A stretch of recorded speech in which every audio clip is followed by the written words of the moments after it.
Hey guys, thank you for joining me. My name is Dr. Tom LaHue, and welcome to my channel. Today we're going to be looking at all of the Enneagram types as though they are characters in a play.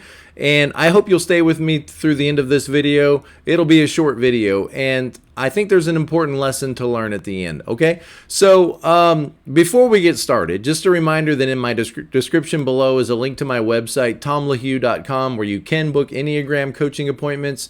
Also, there is a tab at the top of my webpage for certificate programs. If you're interested in becoming an Enneagram coach, relationship coach, and I have a new class coming out in October on the Enneagram and the Christian life. And so if you're interested in any of those, I hope that you'll join one of those cohorts, one of those classes that's beginning soon. And also thank you to my patrons. I really appreciate your support for this channel. Okay, so let's get into this idea. Imagine that somebody invites you to go to a play.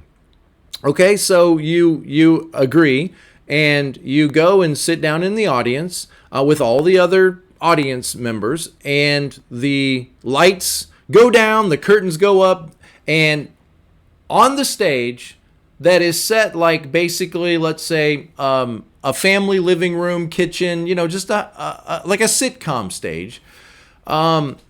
There are 9 different characters. And all of these 9 characters, let's just say they are behaving in their proverbial ways. So the one, I know this is goofy, but let's just say the one is doing all the one things that you might think of. Like they're cleaning the house, they're organizing and straightening everything, they're trying to get all the details right, and they're getting aggravated that all the other characters in this home are not necessarily realizing the importance of all these tasks that need to be done. So the one is, a little bit frustrated, and let's just do that with all of the characters. So imagine they're all kind of operating in their own agendas. So the 2 is, who knows, maybe trying to interact with all the other types, trying to connect with them, trying to help them in some way, but themselves is getting a little aggravated because people are doing their own things and don't really have time to develop that relationship. The 3, maybe they're on a treadmill. They're exercising, they're working out, and they're reaching their goals and crushing their goals. And the 4 is over in a corner by themselves, away from the group, maybe reading a book or listening to headphones, or let's make it really proverbial. They're painting. Okay, we'll make them painting over in the corner. The 5, of course, is thumbing through the family library, gaining knowledge, or on the internet, watching random TikTok videos, but they're also aloof and away from the rest of the group. I know that this is silly, but so the 6 is maybe worried about, should I go back to school? I don't know if I should do this major or that major. I don't know what I should do. Somebody help me understand. Okay, the 7 is thumbing through a catalog of all the things that they need to order that they don't have, listening to loud music, interrupting conversations, fidgeting, spinning around in their chair. The 8 is trying to get everybody to play a board game and getting aggravated that people can't, have enough sense to come out to the table, and they're starting to bark orders and getting aggravated. The 9 is sitting on the couch watching television, talking to the 2 about their life, talking with the 6 about their plans going back to school. You get the idea, right? So every one of the types in this play, let's just say that they're characters that are proverbial, to their type. So every one of them is just operating in their type. Okay, so you've got that picture in your head.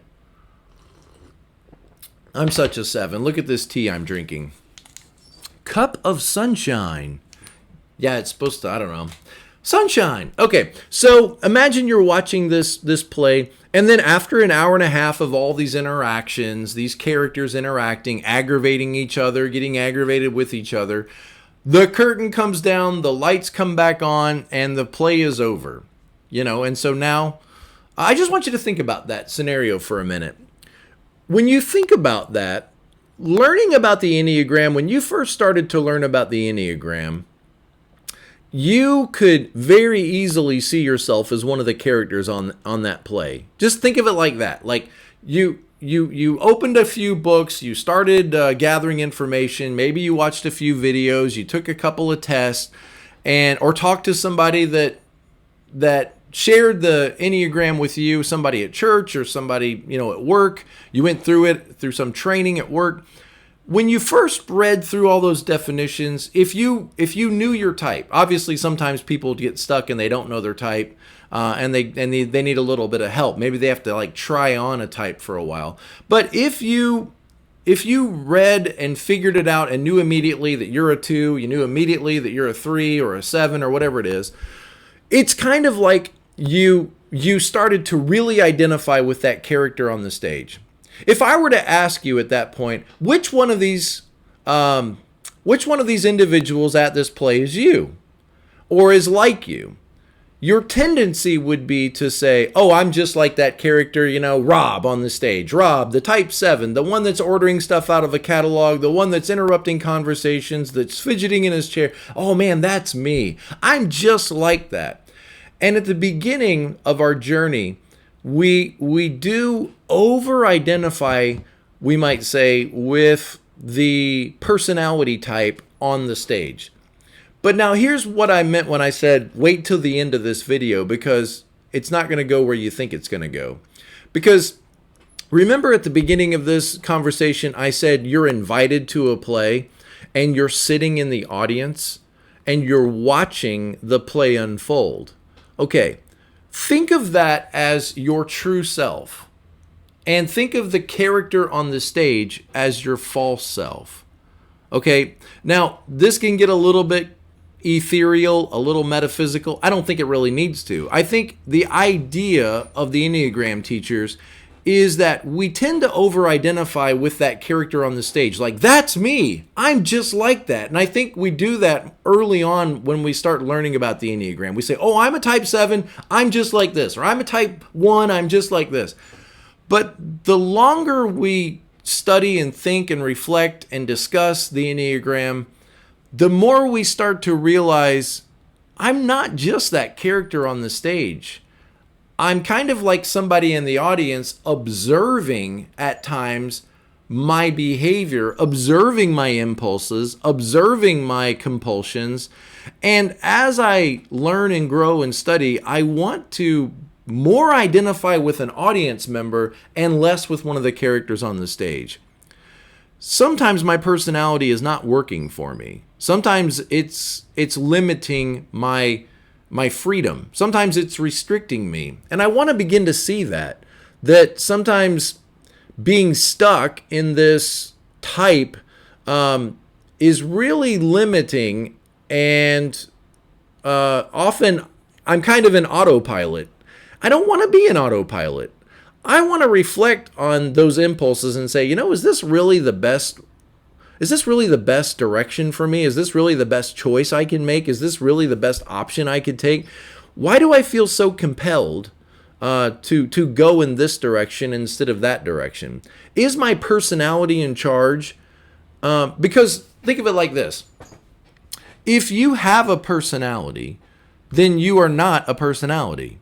You have it. You are a person with a personality. So is the person in charge here, or is the personality in charge? How much of the decisions I'm making are just impulse, compulsive responses based on my personality type?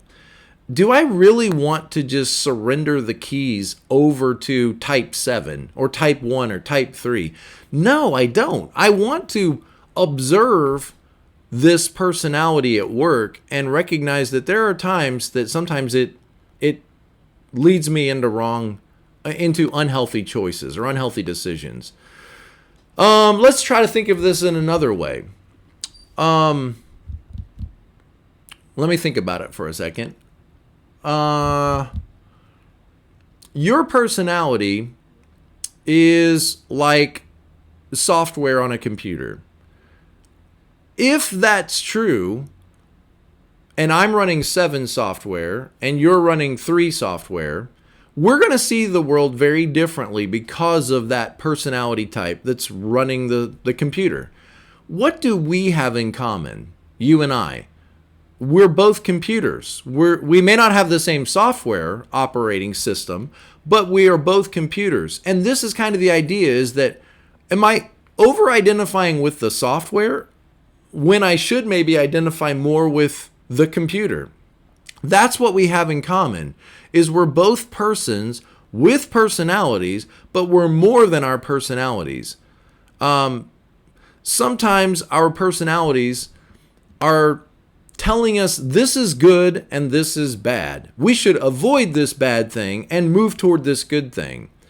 When oftentimes what our personality is telling us is bad isn't necessarily always true. Think of Adam and Eve in the garden, right? If they eat from the tree of the knowledge of good and evil, what was that? They wanted to know for themselves, and they wanted to be able to say for themselves, this is good and this is bad.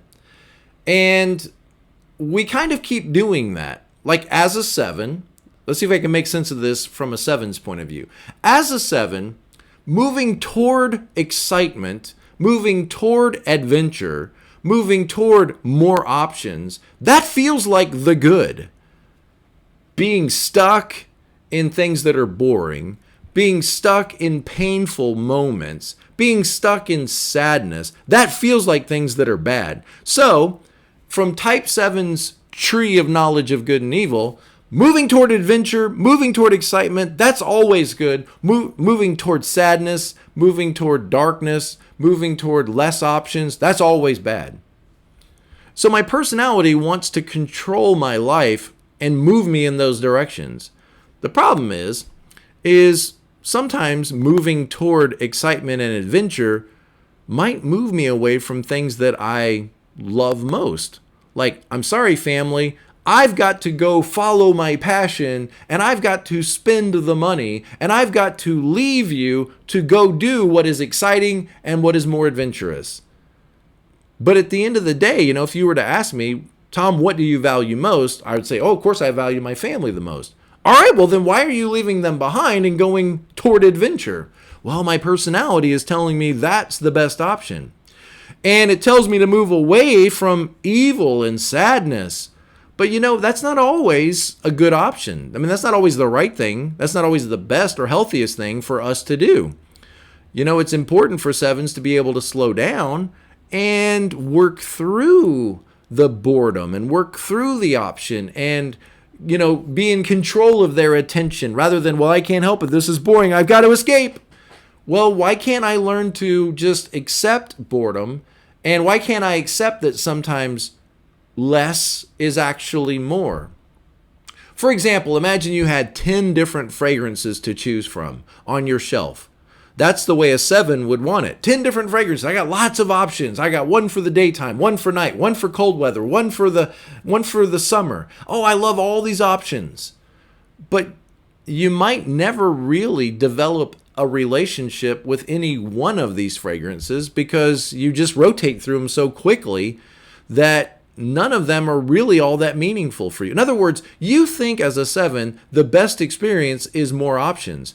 But what about the person who has one fragrance and loves it and is identified with it, and it becomes a part of them? It becomes a part of who they are, their identity. They have a completely different experience with fragrance than a sampler, a 7 who's a sampler. And of course, a 7 would think that they're having the best experience because they're sampling all of them and they have more options and they have one for this and one for that and one for this, and their focus is on the next one that they're going to buy.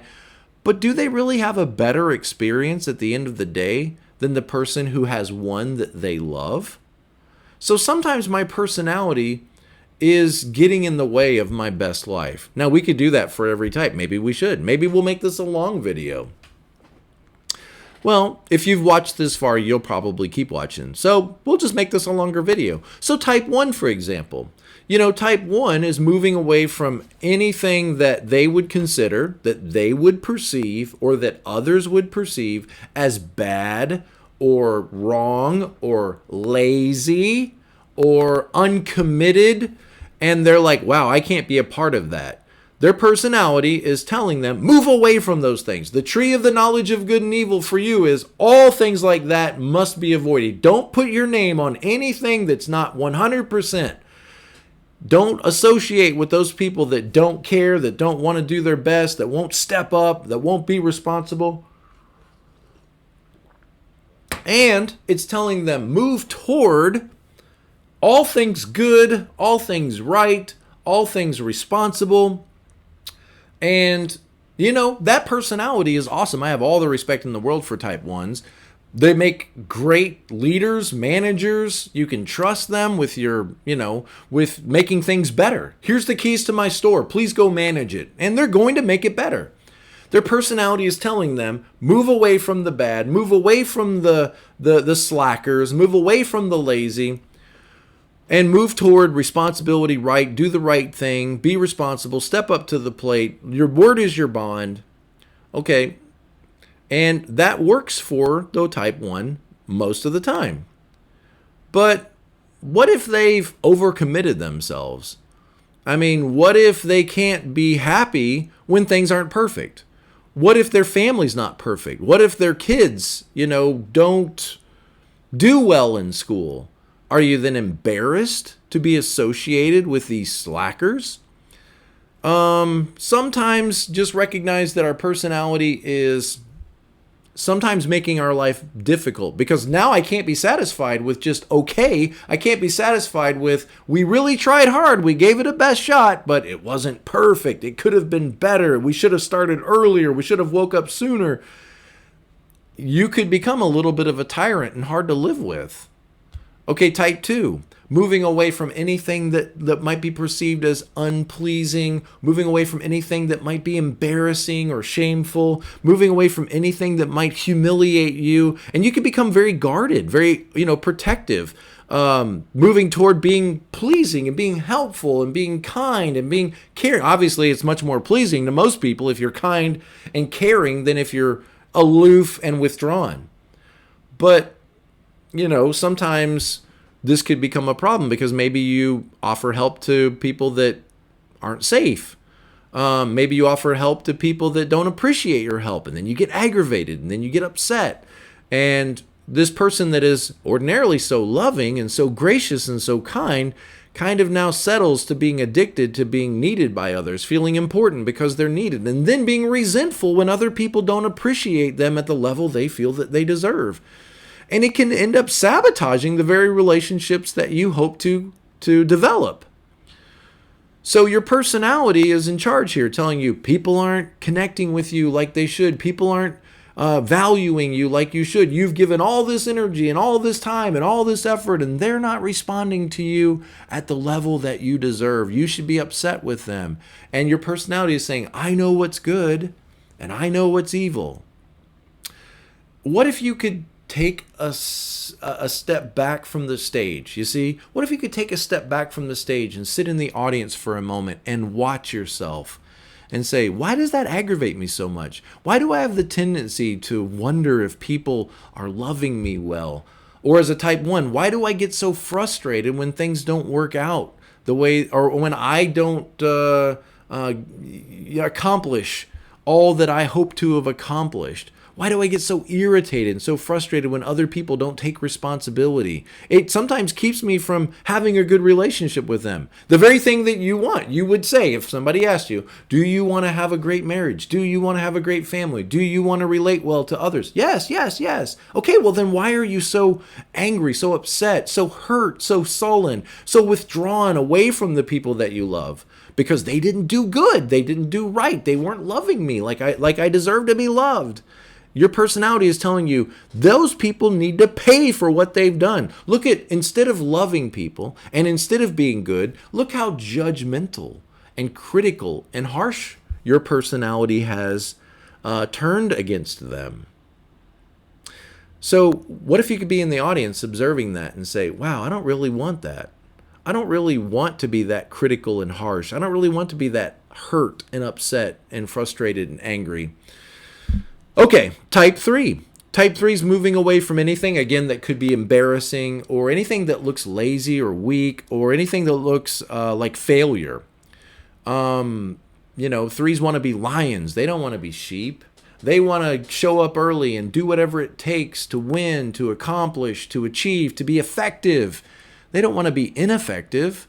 And so this desire to believe that I am effective and that I am productive and that I am successful and that I am pushing myself and accomplishing so much and living the best life I can and giving the best life to my family I can, I could become addicted to that to the point that maybe I shade away the edges of truth and sometimes become deceitful to others. And I don't always own the complete truth because that might make me look bad. That might make me look like, less than stellar. But if I can't accept failures as part of this life, if I have to run away from failures, you see I'm running toward success, but what are the threes running away from? The feeling that I might be a failure. But we're all at times going to fail. We're all at times not going to reach the goals that we set. That's normal. That's a part of life. Maybe your personality sometimes is overreacting, like overly afraid of failure. What if you could embrace failure? What if you could see failure as a normal, natural part of learning, of even being successful, is that you've got to go through failure at times. Not everything is going to work. Not every plan is going to work, no matter how disciplined or how, maybe you're not always going to be the most pleasing or the most charming. Okay. So type 4, moving away from anything that's normal, anything that's common, anything that is passé, or pedestrian. That's a good word. Anything that's pedestrian, anything that's normal. Afraid that underneath I might just be a little brown mouse. Oh, like everybody else. I can't accept that. And so the 4 becomes very unique and very special and very original and working really hard to differentiate themselves away from the group. And then after they've differentiated themselves away from the group so much, of course, what are they going to feel? Misunderstood, because people are looking at them like, wow, how long did you spend looking in the mirror to get that look? I just couldn't care that much. How could you care so much to spend so long on getting your hair and your makeup and your clothing to look that unique? Why would you care that much? What is it you're trying to communicate to the rest of us? Am I supposed to stop and stare and look at you, or am I supposed to ignore it like nothing's different? I mean, I don't know how I'm supposed to respond. And of course, what's the 4 going to feel? They're going to feel like they're misunderstood or they're being judged by others. Maybe sometimes your personality, the character on the stage, if you could sit in the audience, you might realize that this character is sometimes getting themselves into jams with people. Like, wanting to be unique and wanting to be special, wanting to be creative, you really have to compare yourself with everybody all the time. And making all those comparisons as to how you look versus how they look, or how you're unique versus how everybody else is, you might at times start to feel like other people have a better life than you. You might at times start to feel envious. Like, I wish I could just be like them and just be okay being one of those people and not... You might start to give in to envy, of feeling like they have it better than you and you have it more difficult than them. And what if you could take a step back into the audience and just see this character and say, why am I so compelled all the time? In other words, maybe my problem is I'm just a 3 feeling 3 stuff, or a 4 feeling 4 stuff. And maybe this could loosen its grip a little bit. Maybe I don't have to just be a character in a play. Maybe I could make some other choices here that would be more in line with what I really want in life. And maybe sometimes these compulsions that seem so good versus evil to me, being normal is evil, being unique is good. Well, Mexican food is now quite normal, and it's really good. So sometimes normal is very good. Levi's jeans are very normal and very good. Asics shoes are very normal, very good. Black t-shirts, very normal. and very good. So sometimes this despising of normal and ordinary isn't always in my best interest. I hope it's clicking with you. I hope that this is clicking with you. If you're interested in this type of subject, the Enneagram and the Christian life, that course I'm putting together is going to deal with a lot of this kind of thing. So if you want to go deeper, and I'm not going deeper in, just a spiritual sense, but in a profoundly Christian. So you need to understand that, that this is from a Christian worldview, but it's going to deal with a lot more spiritual aspects of the Enneagram like this. Okay, this understanding of self, the true self versus the false self, or the who I really am, the person versus the personality, the character on the stage versus the person in the audience, the director, we might say, in the audience. More sunshine tea. Sunshine. I want to put if I did any editing, I would put a sun glow behind me. All right. The 5. Moving away from anything that's perceived as ignorant or incompetent or inept or lacking in information. Moving toward all things intelligent and wise and knowledgeable. Being knowledgeable and having the information is good. Being ignorant is bad. Being intruded on by others and having your space interrupted, it's bad. Being isolated and being independent, and maybe not isolated, that might be too strong a word, but independent, self-sufficient, self-reliant, and not having a lot of needs. Having needs, that's bad. Being capable and independent, that's good.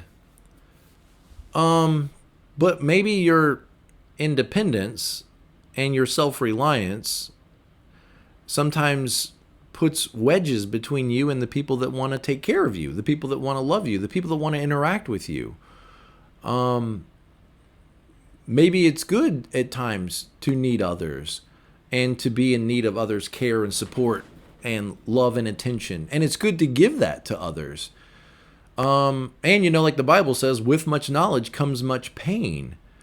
Sometimes the more you know, the more information you have, the more difficult and scary life can be. Now, I'm not just saying ignorance is bliss. I'm just saying from a 7's point of view, sometimes you know enough to move on to something else. You don't necessarily need to get to the dregs of the bottom of the well. I'm sure every 5's losing their mind right now. Yes, you do. Yes, you do. You need to get to the bottom and understand it all. Okay, well, why did you pick that topic? I mean, there's a million other topics. Why don't you care to know about those? I mean, why not know a little bit about more things? Why not be more well-rounded? Again, this is a 7 talking to you, so just keep that in mind. I appreciate people that have a complete understanding of something. Can you ever have a complete understanding, in this life? We're mortals, by the way, right? So can you ever have a complete understanding? No, it's always going to be incomplete. We're always continuing to learn more. That's your whole thing, right? Is to always be learning. Well, if you're always learning, that means that you are learning stuff today you didn't know yesterday. Okay, type 6. Moving away from insecurity. All things unsure. All things unstable. Moving away from things that are untested. That's evil. That's bad. Moving toward that which is tested, that which is sure, that which can be secure. Solving the problems. And 6s often make great problem solvers. But, sometimes the type 6 can be very loyal and very faithful and even obedient. But they could become addicted to the fear that anything that looks contrary to the rules or to the manual or to the policies, that's bad, that's evil. We got to avoid that. But that's how often innovations are made. Type 7, I already talked about. Type 8, moving away from anything that feels vulnerable or weak or indecisive or helpless or childlike or childish. Moving away from that, moving toward power and strength and might and independence and the ability to make my own choices and to run my own life. Those things are evil. These things are good. but maybe the people that love you would like to see the more vulnerable side of you. You don't always have to show up with boxing gloves. We're not always wanting to battle with you. Maybe we just, are wanting to see the little child inside that shell. Maybe that's one of the ways to connect with people too. Not just through arguing and debating, but maybe people want to connect with that softer side of you. Well, no, that's evil. That's got to be avoided at all costs. But maybe that's the very thing that could enhance your relationships. Okay, nines. Moving away from anything that feels awkward in relationships or might induce conflict, or might be a strong opinion that gets, other people upset, and moving toward peace and harmony and comfort. That's good. Disharmony, discord, conflict, that's bad. But in real relationships, right, there's always going to be some level of disagreements and conflict. And if I can't handle those, then what might I do? I might just shut down and just become a shell of myself and internally withdraw, while externally, in other words, geographically, I'm there, but internally, I'm not so much there. So conflict isn't always bad. Conflict can be very good, very healthy. The chicken doesn't magically come out of the shell. There has to be a little bit of push and shove and bark and growl to get out of that shell. And in relationships, there's going to be some level of disagreements and disappointments and frustrations, and there's always going to be awkward moments that we got to work through. We can't just avoid them because they're evil, they're bad. I just want you to see that you could become addicted to peace at any cost rather than working through the conflict. This is the idea, is that when we over-identify with the personality and let the personality run things, it's not always in our best interest. It's good for us to take a step back, sit in the audience, look at these personality types as characters in a play, and say, now that I see what 7 looks like, now that I see what 3, 2, 1, all these things look like, maybe it's not always the best option for me to just do what comes naturally. Sometimes I need to really think about what I'm doing and pause for a second and get away from others and sit in solitude and stillness and silence, right? Solitude, stillness, and silence. And really think, that's the sacred Enneagram, by the way. Solitude, stillness, and silence, and really think about these decisions that I'm making and how they're impacting my life and my future and impacting others. And not just be so automatic, so autopilot. Well, I got to avoid this and I've got to go toward that. Really think about what it is I'm trying to do here in this life. And I think something else that's helpful to remember, and why ultimately I'm a pastor and not a counselor per se, although counselors could do this work, but why I'm a pastor is, remember that in this story I shared at the beginning about the play, eventually the curtain comes down, right? Eventually the curtain comes down and the lights come on and it's over. And what did I accomplish in all of this ordering from catalogs? What did I accomplish from all of this organizing, cleaning, and straightening? What did I accomplish from all of this worry and anxiety and problem solving, from all of this peacemaking, from all of this strength and power and might and moving people in the direction? What did I really accomplish from all this? And that's where I think ultimately the Enneagram kind of moves us in a spiritual direction, like, there must be more. Okay, thank you guys. Blessings. Have a great day. And as always, be present to life. Thank you guys.